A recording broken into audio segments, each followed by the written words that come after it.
যেদিকে চোখ সেদিকেই সমস্যা।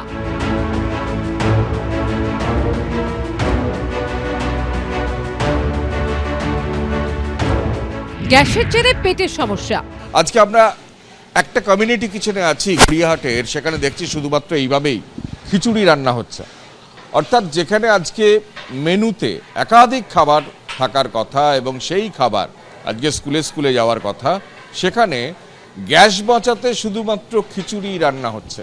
এবং শুধু এখানকার ছবি নয়, এই ছবি গোটা কলকাতার, কারণ কলকাতায় আজকে অধিকাংশ স্কুলের মিড ডে মিলের মেনুতে শুধুই খিচুড়ি। এভাবে যদি চলতে থাকে, যেখান থেকে আমাদের খাবার আসে, তাহলে আমি জানি না 2-3 দিন পরে মেয়েরা কি মিড ডে মিল পাবে। কলকাতা থেকে জেলা বহু জায়গায় মিড ডে মিল কার্যত বন্ধ হয়ে যাওয়ার জোগাড়। হাওড়া জেলায় প্রায় অধিকাংশ স্কুলে আর 2-1 দিনের মধ্যে যদি গ্যাস সাপ্লাই ঠিকঠাক না হয়, তাহলে অনেক স্কুলেই মিড ডে মিল বন্ধ হয়ে যাবে। আমাদের উত্তর দিকে যে এখন গ্যাস দেওয়া সম্ভব নয়। ঐতিহ্যবাহী হিন্দু হস্টেলে মঙ্গলবার থেকে হাঁড়ি চড়েনি। আমাদের বাইরে খেতে যেতে হচ্ছে। অনেক স্টুডেন্ট এমনই আছে মেস চলার জন্য যাদেরকে একবেলা খেয়ে থাকতে হচ্ছে। বেশিরভাগ জনাই প্রায় গরিব এবং দুস্থ পরিবার থেকে আসছে। তো এই হোস্টেলে যে মেসের যে খাবারটা, যে দুবেলায় যে খাবারটা পাওয়া যায়, সেটাতেই অনেকে নির্ভর করে থাকে। এই মেস বন্ধ হওয়ার জন্য এমন অনেক ছাত্র আছে যারা একবেলা খেয়ে আছে। হিন্দু হোস্টেলে পরে আমরা এই মুহূর্তে এসে গেছি রাজাবাজার সায়েন্স কলেজের হোস্টেলে, এবং তার ভেতরে আমরা রয়েছি, যেখানে স্টুডেন্টরা বলছেন যে 140 জন স্টুডেন্ট বা বোর্ডাররা এখানে রয়েছেন, এবং এই মুহূর্তে এখানকার স্টক শুধুমাত্র আজকে বা কালকের একবেলার। আমরা দেখতে পাচ্ছি যে ইতিমধ্যে একটি গ্যাস সিলিন্ডার থেকে রান্না করা হচ্ছে, ভেতরে আরও একটি রয়েছে হেসেলে, কিন্তু তার পাশে একাধিক যে গ্যাস সিলিন্ডার সেগুলো কিন্তু কার্যত খালি অবস্থাতে রয়েছে। এক্সট্রা খরচ হয়, গ্যাস শেষ হয়ে যায়, গ্রামের ছেলেরা আর খেতে পাবে না।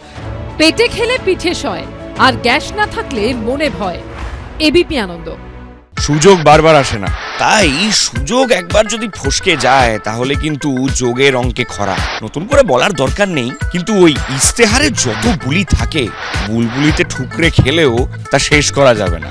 সুযোগ বোঝার আর প্রশ্ন খোঁজার এই মোক্ষম সময়ে দাঁড়িয়ে মধ্যম গ্রামের জেন জি বলছে কি, জিন্দিগির অবস্থা খারাপ। একটা রাজনৈতিক ছাত্র সঙ্গীর সঙ্গে আমরা থাকতে চাই, কিন্তু আমরা ভাতা চাই না। আজকে কেউ যদি প্রশ্ন করে, তার বাড়িতে রাজ্য সরকার পুলিশ পাঠাচ্ছে, তাকে অ্যারেস্ট করছে এবং মিথ্যে মামলায় ফাঁসাচ্ছে। চাকরি নেই, কিছু নেই, সেরকম কোনো সমস্যা হয়নি। তারা যেই পথে যেতে চলেছে, সরকারও সেইভাবেই সাহায্য করেছে। ছোটবেলায় বলতো যে মানুষ বেশি মারবেন না, বাচ্চাদের ধ্যাতা হয়ে যাবে। ওই ধ্যাতাটাই আমরা হয়ে গেছি এখন আর কোনো কিছুতেই ভয় পাই না। এখন প্রতিবাদ করতে শিখে গেছি, অন্যায়ের বিরুদ্ধে রুখে দাঁড়াতে আমরা শিখে গেছি, আর সেটা আমরা বুঝিয়েই দেবো। অ্যাকচুয়ালি আমাদের কেরিয়ারের যে ফোকাস, ওটা একদমই ক্লিয়ার রয়েছে। প্রচুর বেকার ছেলেমেয়ে রয়েছে যারা এখন কাজ পাচ্ছে না। আপাতত সব ঠিকই আছে, যা পড়াশোনা হচ্ছে।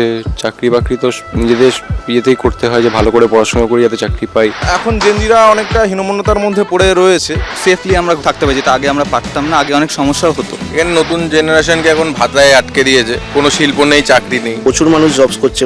বেঙ্গলে তো কম লোক জব করে বেছে নেই, অনেক লোকই জব করছে, আর জবস রয়েছে। চাকরি করতে গেলে পা তেলাতে হবে, টাকা দিতে হবে, তাহলে চাকরি আছে। প্রথম কথা, কর্মক্ষেত্র তো আমাদের নেই, আমাদের ওই চপ মুড়ি নিয়েই চলতে হচ্ছে। বিভিন্ন রকম প্রলোভন দেখি আমাদের যে শিক্ষা ব্যবস্থার পরিকাঠামো দিনের পর দিন এই সরকার একবারে মাটিতে মিশিয়ে ফেলেছে। শিক্ষা দীক্ষা যত রকমের সুবিধা একটা শিক্ষার্থী পাওয়া দরকার, সেই শিক্ষার্থীগুলো পাচ্ছে। মানুষ এখন প্রশ্ন করতে ভয় পাচ্ছে, কিন্তু প্রশ্ন আমাদের করতে হবে। না, কেন ভয় লাগবে? প্রতিবাদ করা আমাদের অধিকার, আমরা অবশ্যই প্রতিবাদ করবো। এই সরকারে বা রাজ্যে প্রতিবাদ করা কোনো কোনো ইস্যুই নেই, তারা প্রতিবাদটা করবো কেন? এখন আমাদের অনেক রকম ভালো হয়ে গেছে, কলেজে আমরা ভালোভাবে পড়াশোনা করতে পারছি, অনেক রকম ফেসিলিটিসও রয়েছে। আজকালকার দিনের ছেলে, আমরা জানি আমাদের ফোকাসটা ক্লিয়ার, কি চাই আমরা লাইফে করতে, সেটা আমরা করতে পারবো। ঘুরে ঘুরে জনে জনে জেনে নিলাম জেন জি বলছে কি।